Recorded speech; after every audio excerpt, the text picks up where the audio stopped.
21 full years of love and care from both my parents, but it's time I go. I'm on a mission! I fully documented the first week of me living alone for the first time. 7,000 kilometers from my parents. So I can't just be like, hey mom, I'm hungry. Can you cook me maybe like salmon and cheese? I'll explain why I'm living alone later, but it was a lot worse than I had imagined. From sharing a house with messy strangers, to feeling lonely, to having no job, to getting scammed. And I've definitely got scammed. Welcome to episode 2 of a 10-week series that I'm working on, where I force myself to achieve 4 extremely difficult goals in just 10 weeks. If by the end of the 10 weeks, I do not accomplish these goals, I have one consequence for each goal that I do not accomplish. I'm basically conducting a social or science experiment on myself to see if life-threatening and career-threatening consequences can push me to achieve my goals. Welcome to episode 2, week 2, day 1 starts now.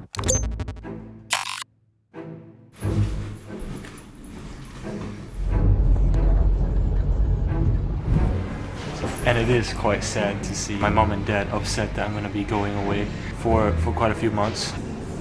Yeah, sorry.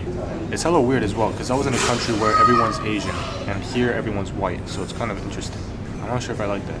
I kind of miss the Asian world. That's my flight, I gotta go. Bye-bye Hong Kong, bye-bye that country. Off to Melbourne.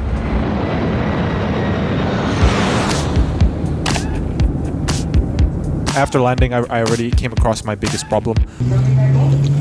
What's that? Don't be gullible and don't fall for scams. If you are vulnerable, you will end up just like me. 2 minutes after checking out of the airport, the first thing you want to do is settle into your accommodation after having a 4-hour plane journey next to this guy named Hubert James, who won't stop talking about how he has so many business ideas that I just don't give a fuck about. But he just kept talking about his shitty business ideas the entire plane journey. I walked out the airport with my luggage. I couldn't get on public transport, and the reason for that is because I have 4 pieces of luggage.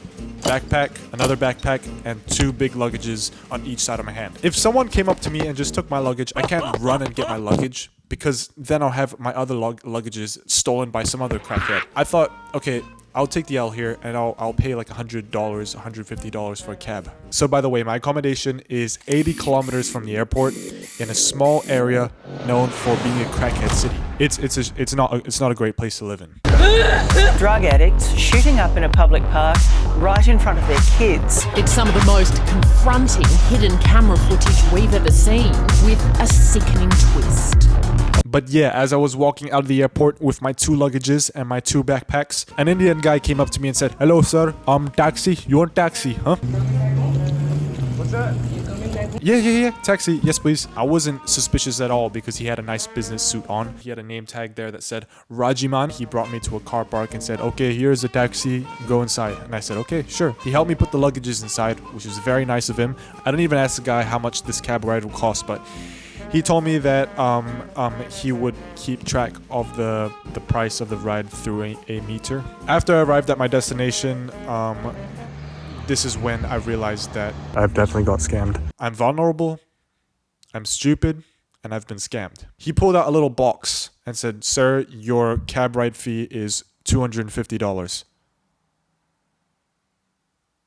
Motherfucker, that is a solid 10% of my entire bank account. Good job, Rajiman. F*** you. As the taxi rode off, I realized that it wasn't even a taxi. It was just some dude that had a car and started scamming people for insanely high prices. Anyways, here's my experience on moving into my accommodation. Walking into the house was actually pretty nice. I'm quite happy with the room, other than the fact that I spent $420 on a room. Unfortunately, you will see later in this video that this whole apartment was a f***ing disgrace. But I'm grateful. I'm grateful that I'm alive in a foreign country and I've made it past day 1. Day 1 with my boy Jing Dong.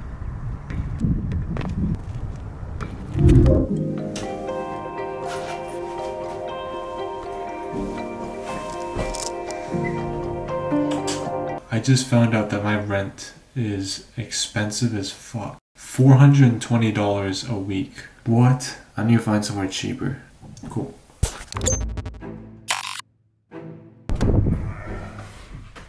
I'm honestly so fucking unfit right now. I've never looked like this in a very long time. The last time I looked like this was when I was born.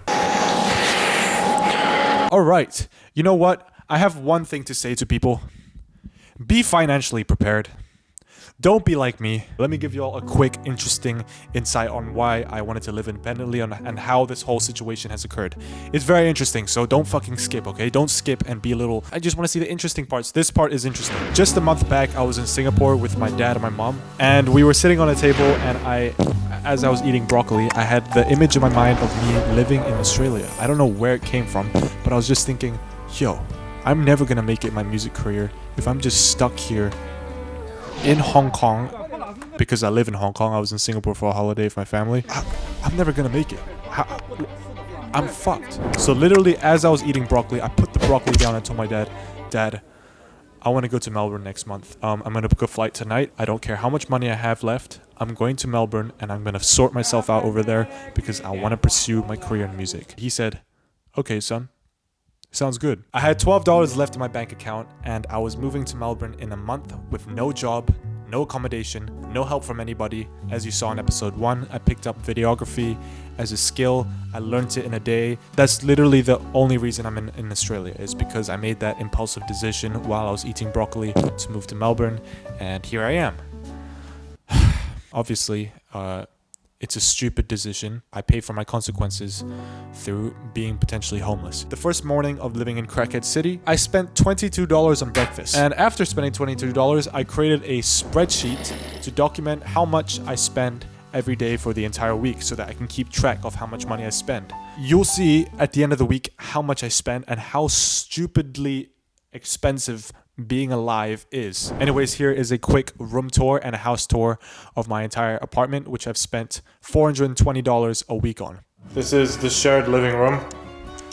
I don't really use it, so I let him occupy the space to do his work. For some reason, he sits down and does work here. I don't understand. I'm gonna ask him later why, but I don't understand why he prefers to do work like this than on a desk. I don't know, but Lim is Lim, and Lim likes to do Lim things, so I let Lim do what he wants. A cute little table here, which I don't even use. A spare bedroom.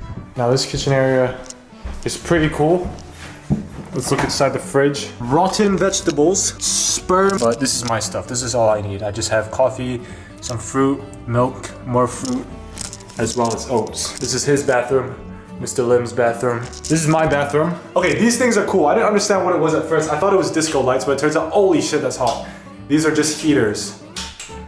Only pussies use that because I'm all about that ice shower lifestyle. Toilet with tissue paper. I don't need that as well. I actually just go in the shower and use my hands. And this is my bedroom. I settled in, had a good night's sleep, and on to day 3.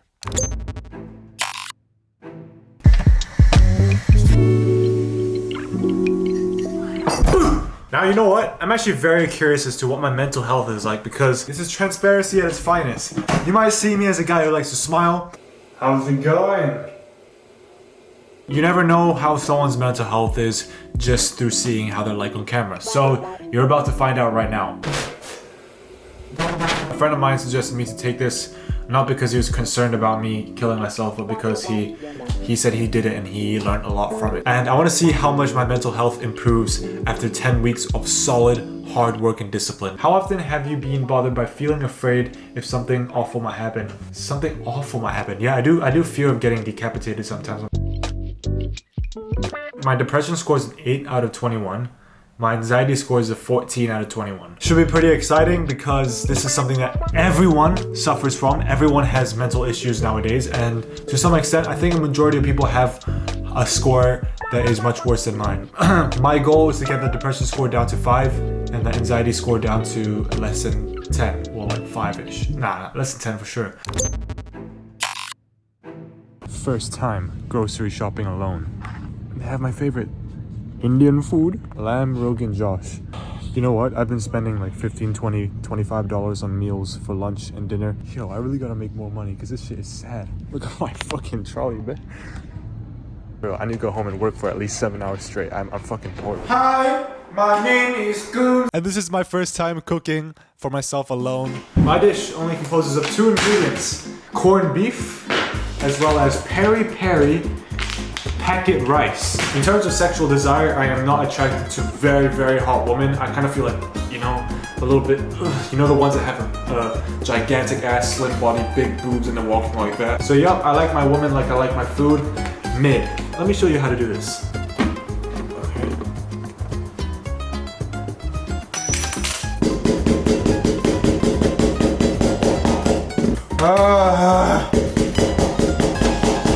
I've got metal in my food. Shit, I broke this.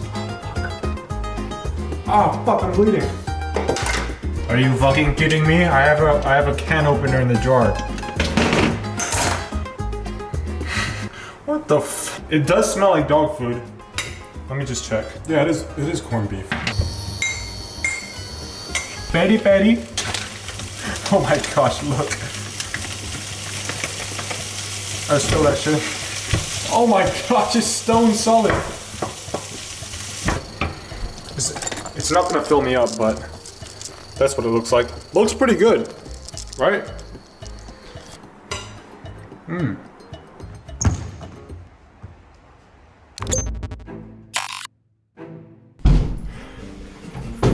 Yes! Yes! Yes! Yes! Yeah! Yeah! Yeah! Yeah! Woo!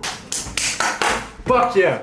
Remember when I told you about this shitty phone? Well, I cut my finger because I was scrolling through porn, devious habit.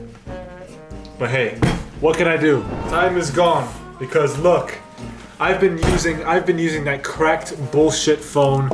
Yes! Yeah! Yeah! Yes! I'm not even gonna hold shit back. Fuck yeah! Yes! You have no idea how unreal this is. You have no idea how unreal this is. Oh, I'm fucking blessed. Thank you! Thank you! Thank you, dear Lord, for this. Thank you so... Oh! Yes! Fucking beautiful. Holy shit. I'm gonna come.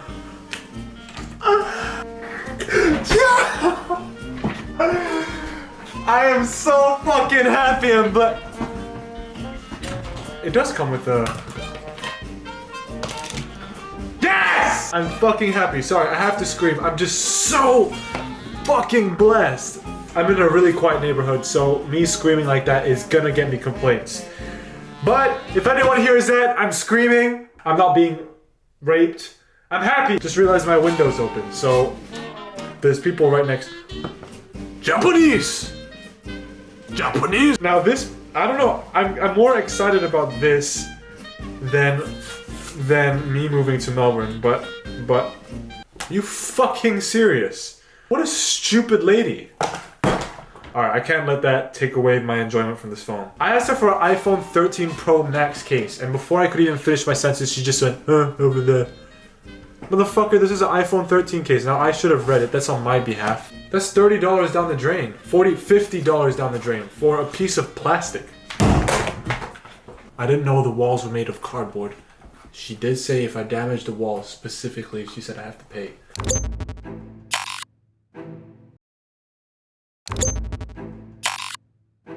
Ha! On day 7, I dunked a basketball. One of my goals is ticked off on the second week. On the second week, one of my goals is ticked off.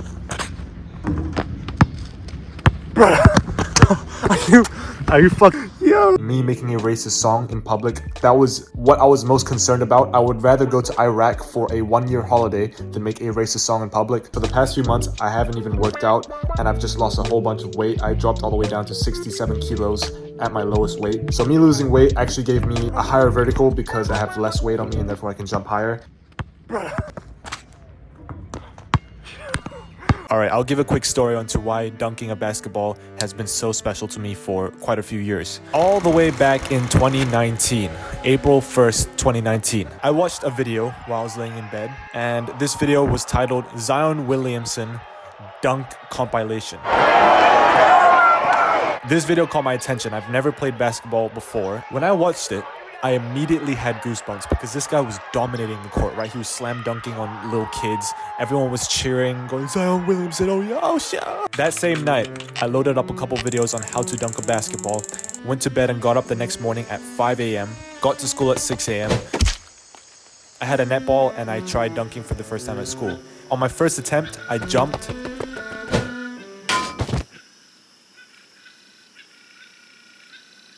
For many years, I've been practicing, trying to dunk a basketball for so long. You have no idea how determined I was. I would get up early in the morning before school, not even tell anybody I'm doing it. Run up hills and do all this kind of shit, walk to school with ankle weights and then hide them in my backpack so no one knows. I would do all this shit just to dunk a basketball.